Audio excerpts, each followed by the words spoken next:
Hello everyone, and welcome to my CBS Full Today channel. I hope everyone is having a wonderful day.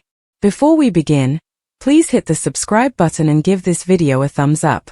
In a shocking twist that has Genoa City buzzing, Ashby eventually made a move that no bone saw coming. He took control of Newman Enterprises and, with unvarying determination, fired both Victor and Nikki Newman from the company they erected, leaving the entire megacity in stupefied unbelief.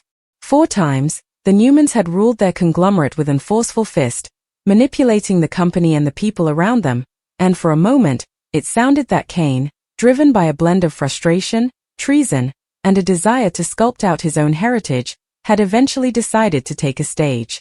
The boardroom was tense, a storm of feelings stewing beneath the polished bottoms and precious furnishings, as Kane laid out his logic, exposing times of manipulations and undermining jest by Victor, whose charm and ruthlessness had long masked the damage he left in his wake.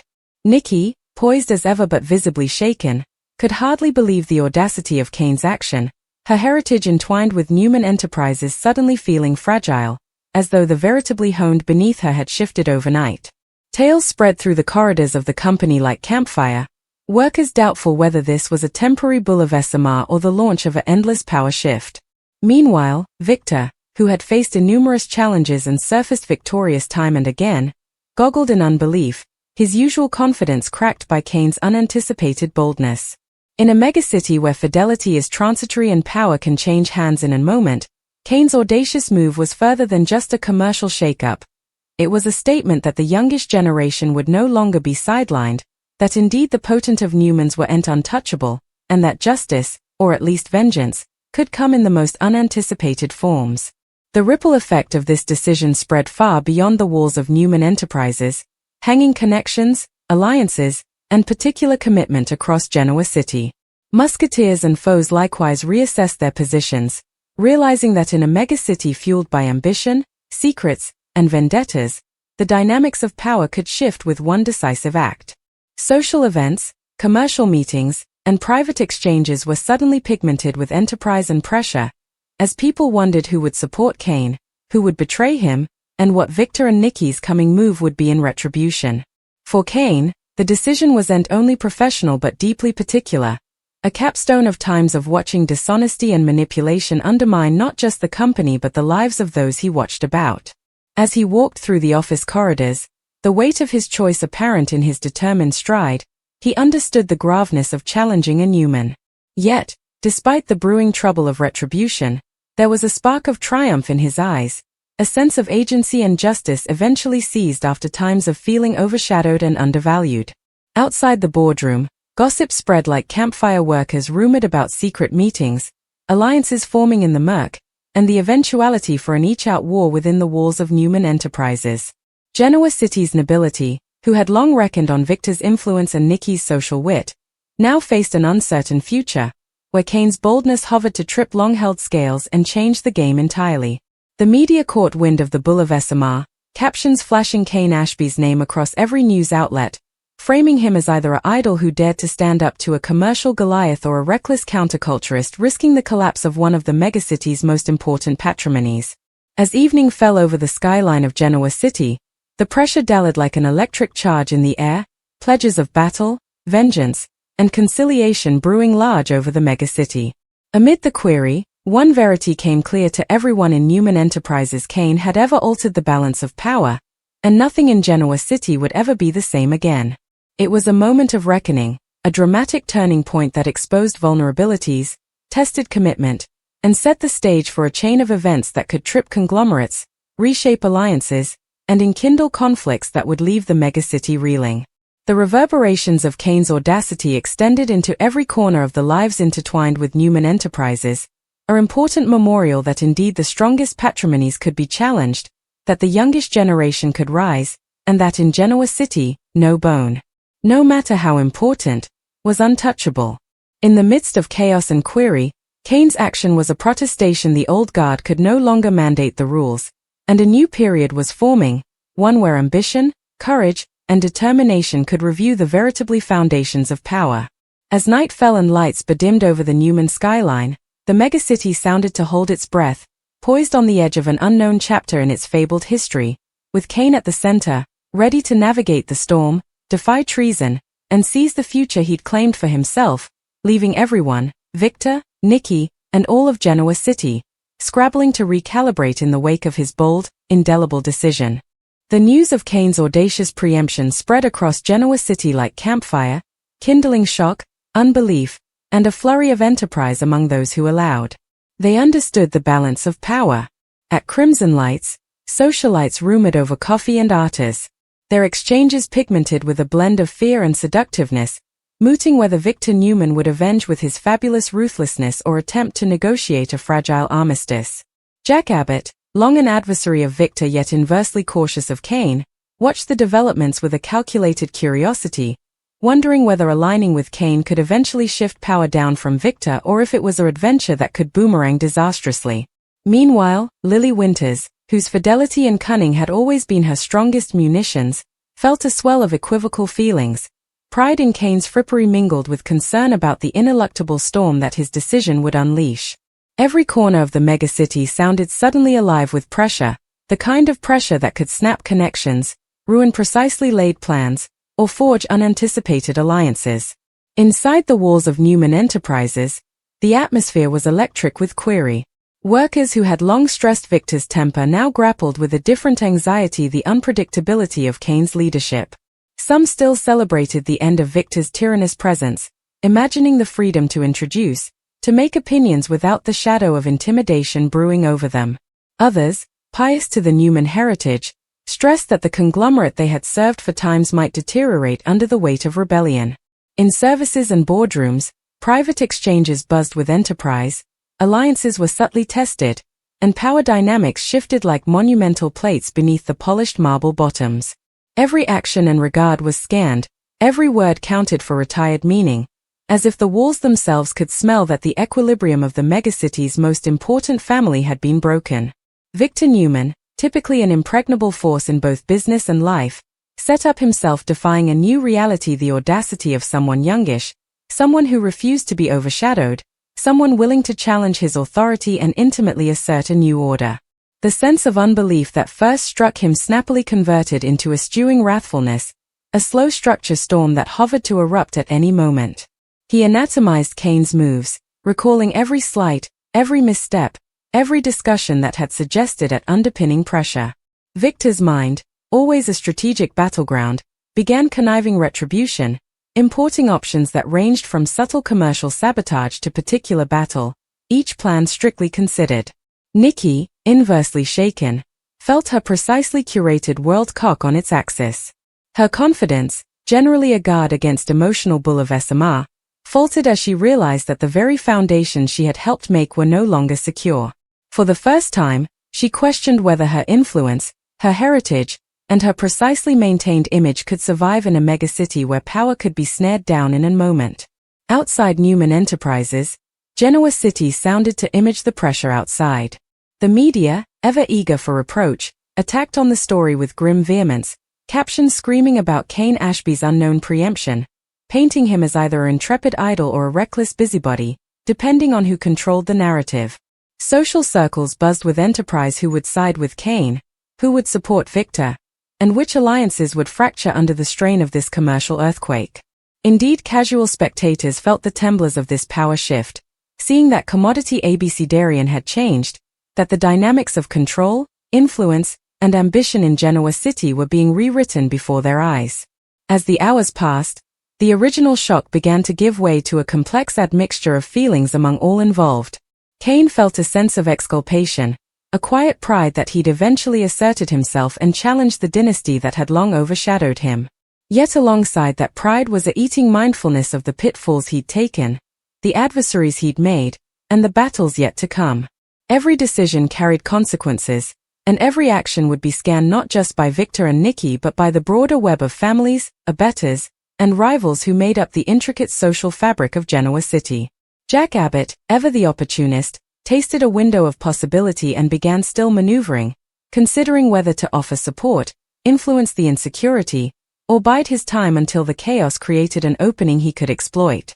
Lily, torn between admiration for Kane's boldness and concern for the implicit fallout, began casting her own strategies, still rallying those she trusted and preparing for the ineluctable battles ahead. Meanwhile, Victor's character for being unshakable was being tested like no way ahead. In his office, he methodically reviewed every angle, every implicit supporter, and every vulnerability in Kane's approach. Though wrathfulness coddled beneath the face, Victor's strategic mind was formally calculating, planning moves that would restore his dominance while guarding the conglomerate he'd erected. Nikki, frequently the comforting force to Victor's storm, set up herself scuffling with her own disagreeing impulses, the instinct to cover the family heritage colliding with the recognition that Kane's audacity couldn't be ignored. Both realized that the world had shifted, that the old rules no longer applied, and that survival in Genoa City needed rigidity, cunning, and a amenability to embrace unknown challenges. The ramifications of Kane's decision gurgled beyond the Newman's particular sphere, reaching into every corner of the business world, social nobility, and particular relationship in the megacity. Phyllis, always alert to openings and battles, began assessing how this bouleversement could profit her, while Adam, changeable as ever, watched with a blend of recreation and computation, knowing that in a megacity defined by power struggles, chaos frequently handed the perfect stage for his intentions. Indeed, those on the fringe, merchandisers, investors, socialites tasted that the monumental plates of influence were shifting and that the coming chapter of Genoa City's story would be defined by daring moves, unanticipated backstabbings, and the grim pursuit of power. In the days that followed, pressures escalated further. Meetings behind unrestricted doors, secret exchanges in dimly lit hallways, and rumored alliances at social events underlined the high stakes. Every action, every regard, every word carried weight, as the residers of Genoa City navigated the new geography Kane had forced into actuality. Fidelity was tested, long-held hypotheticals were challenged, and the veritably nature of power within the Newman dynasty was called into question. The megacity itself sounded to hold its breath, watching as one man's boldness readdressed the boundaries of ambition and influence, reminding everyone that in Genoa City, the line between palm and disaster was razor-thin, and the consequences of audacity could echo for times to come. The storm that Kane Ashby had unleashed on Newman Enterprises was far from over. As the dust settled from the immediate shock of Victor and Nikki's redundancy, the ripples spread into every corner of Genoa City, touching lives, alliances, and long-buried grievances in ways no bone could have anticipated. For Victor, habituated to controlling every aspect of the family conglomerate and the megacity's business geography, the reality of being sidelined was both humbling and infuriating. Every corner office, every meeting room, every board member's regard sounded to support the bitter verity Kane had seized control, daring to challenge the very foundation Victor had spent decades erecting. He felt the weight of the megacity's aspect. On him, the whispers in social circles, the calculated curiosity of his rivals, and the subtle ganders of those who had formerly pledged fidelity but now re-evaluated their positions. The king of Newman Enterprises had been deprived, at least temporarily, and indeed Victor's fabulous adaptability couldn't abolish the sting of that audacity. Nikki Newman, who had always been the balancing presence to Victor's forceful personality, now set up herself navigating uncharted home.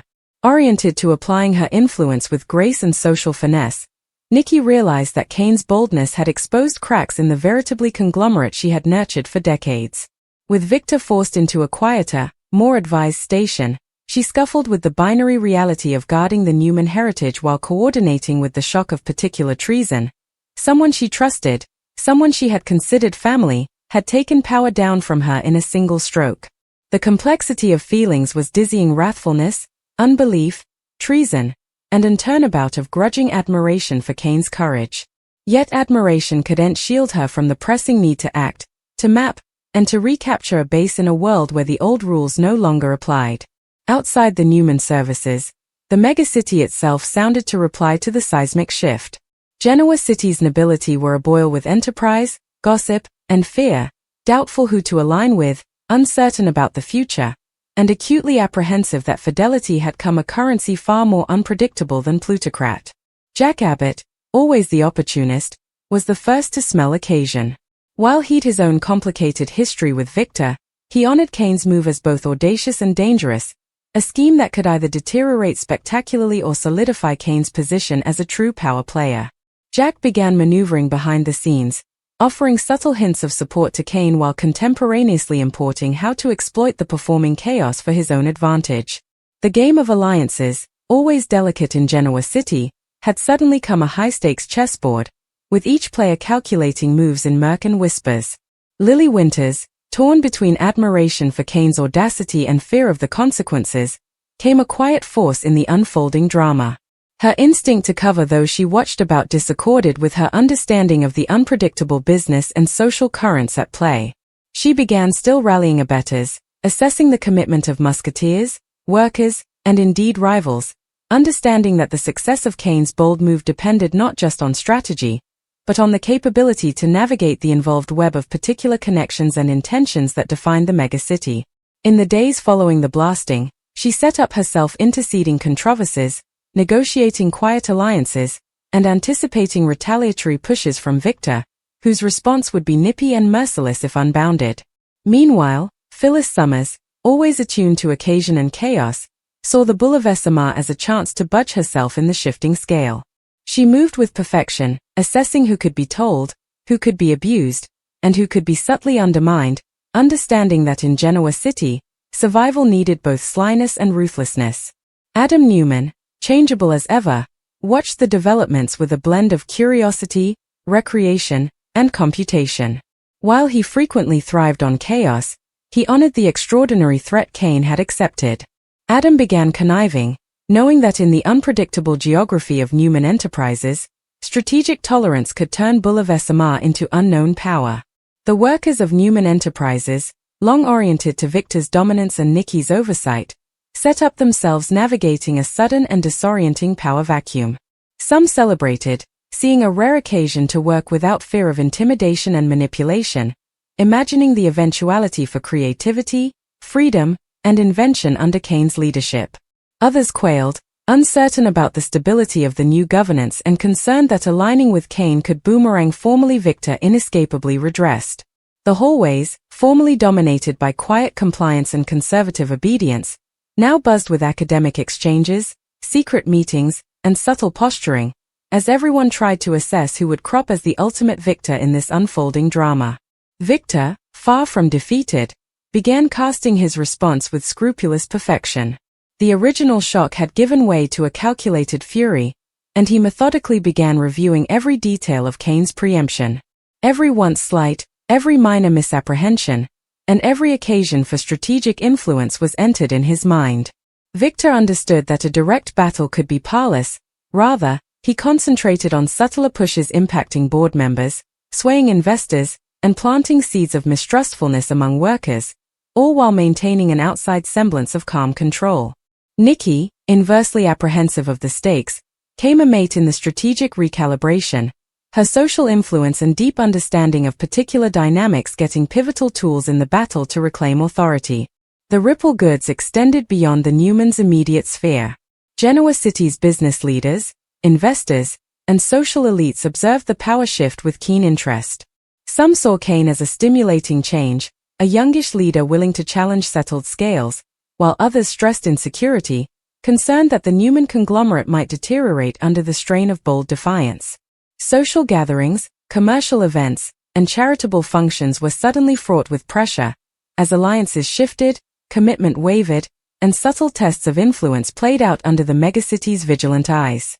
The media, ever empty for drama, amplified every scuttlebutt, every enterprise, and every rumored trouble, turning Kane's decision into a citywide spectacle. Within Newman Enterprises, Kane himself faced the daunting reality of leadership. The exhilaration of success was tempered by the knowledge that maintaining power would bear constant alert, careful planning, and the capability to anticipate Victor's ineluctable countermoves.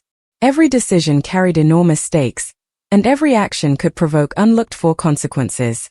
Kane understood that ambition alone wasn't enough. The survival of his leadership depended on his capability to navigate a complex web of particular connections, commercial politics, and citywide scrutiny.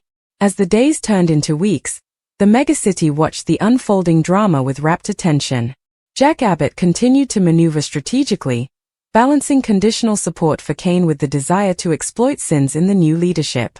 Lily Winters surfaced as a stabilizing force, using her sapience and influence to fortify Kane's position while subtly fighting implicit pitfalls. Phyllis Summers and Adam Newman watched, calculated and ready to act, knowing that chaos frequently handed openings for advancement, vengeance.